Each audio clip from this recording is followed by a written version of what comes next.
Hello, hello, hello. This is Cyborg. And Bumblebee. And today at Fight Night, we got in the blue corner, Cyborg, not me. Standing in, 6 foot tall, half metal, half human, all brains and brawn. And in the green corner, keeper of the green, plants and nature loves him. We have Swamp Thing. We are reading DCKO Cyborg versus Swamp Thing, which is also Titans issue number 30. And man, oh man, this was an interesting fight. I already knew what was going to happen, so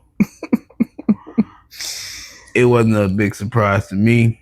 So Cyborg, round one, Cyborg and Swamp Thing are fighting. Cyborg is narrating to us saying that, sometimes heroes have to fight heroes. Yeah.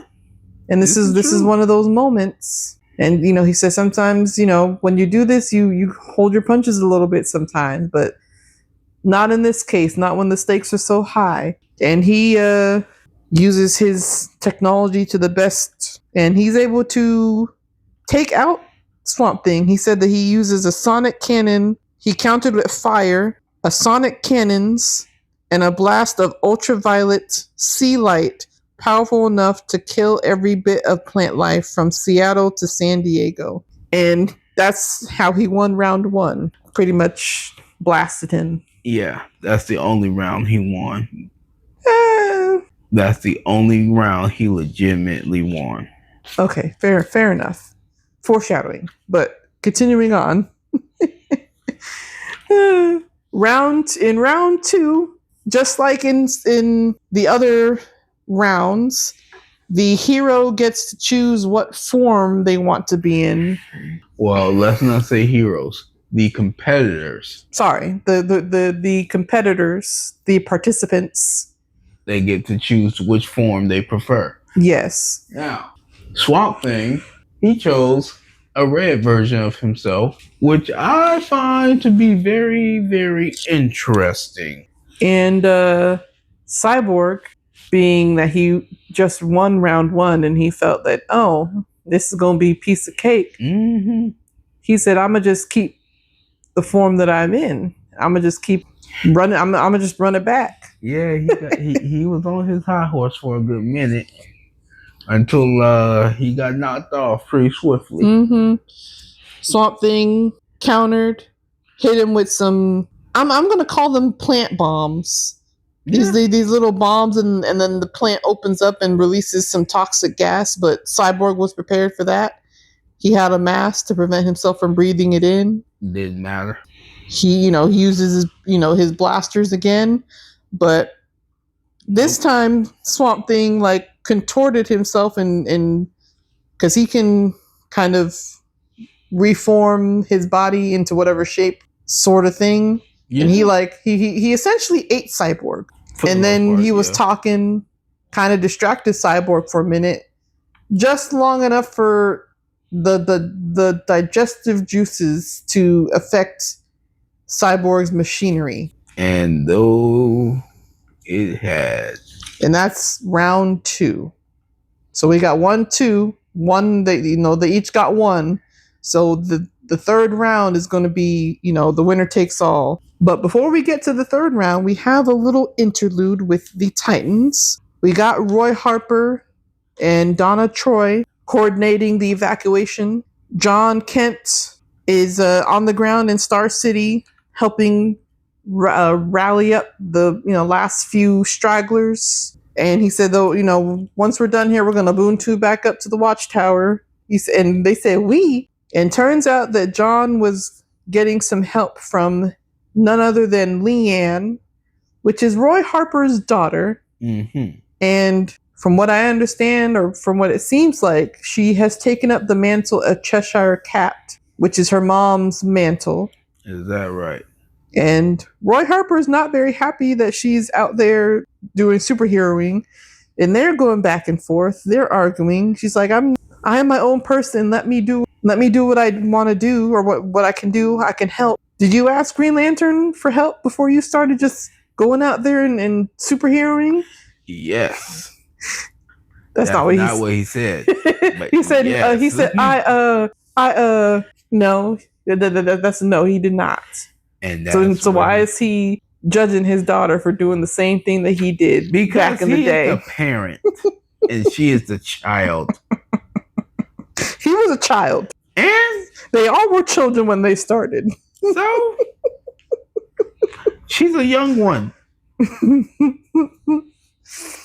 But yeah, if you guys don't know, Cheshire Cat and Roy Harper in the comics, I think in Young Justice, the TV show as well, we see the two of them get together and have a child named Leanne. Correct. And that is this child.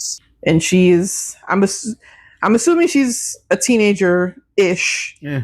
And has now, taken up the mantle of her mom, and I guess has been doing a little bit of superheroing that day. But then getting back to the final round, we have Cyborg and Swamp Thing fighting again. Swamp Thing's like, I don't need to choose a form. I can choose all of them. I can choose all of them. He pretty much, I was telling Cyborg while we were reading that Cyborg pretty much, or not Cyborg, Swamp Thing pretty much like cloned jujitsu'd himself. But not only that, but each one of his clones could take on a different form, different version of him from the whatever options that he has. Yeah, no, that's cheating. But in a good way. But Cyborg was like, you know what? Bet. That's why I chose this form. This form is, I guess, the Titanic form. Yeah. So, which I think this is kind of cool. I've never personally seen this form before, but I guess it's been a form of his in the comics before or somewhere somehow. But he pretty much has wrapped up the powers of all of the Titans into this suit. Yes. He has the star bolts of Starfire. The dark magic. He has the shadow magic of Raven. Close enough. He has arrows. I don't know if that's Roy Harper. He has arrows. Mm-hmm. He has Eskrima sticks, which is Robin. Yes. And he has razor sharp claws, which I'm pretty sure is a nod to Beast Boy, or I would think. It has to be. Right. Yeah. Or something. But I thought that was kind of cool. Like he has the powers of all his friends in one suit. And that's what he was telling Swamp Thing, that, I'm not fighting, I'm never alone. I got my people. You know what I mean? And then at the end, Swamp Thing's like, you know what? Fight this hard when I need you to promise me that you'll fight this hard when the time comes. Right. Do it. And they have a handshake, and Cyborg blasts Swamp Thing and wins the third round. Yeah. Which, I don't know if I like this, because Swamp Thing pretty much gave him the win. I'll be honest, it was gonna happen. I mean, I wanted Cyborg to win, and in my head, I'm like, Cyborg gonna win this. But I don't know if I like it. I don't know if I like this. Well, you got what you asked for. He won, just not how you wanted him to. Granted, I didn't peg either of them for getting all the way to the very end either. But I don't know. I mean, I'm happy that Cyborg won, but like the circumstances, I'm like, I don't know if I like that. Hey, things happen. And to wrap up the rest of the book, we get more of the Watchtower interlude with Darkseid Booster Gold.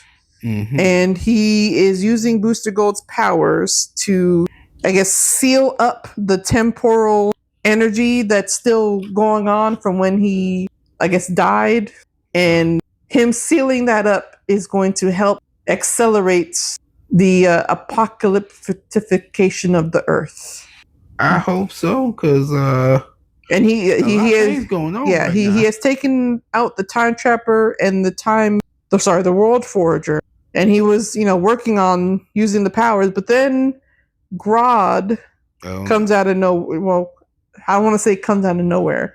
Grodd comes and is like, you know what? No, you're not going to do this, Darkseid. That's the end of that interlude. And then we cut back to our Titan friends.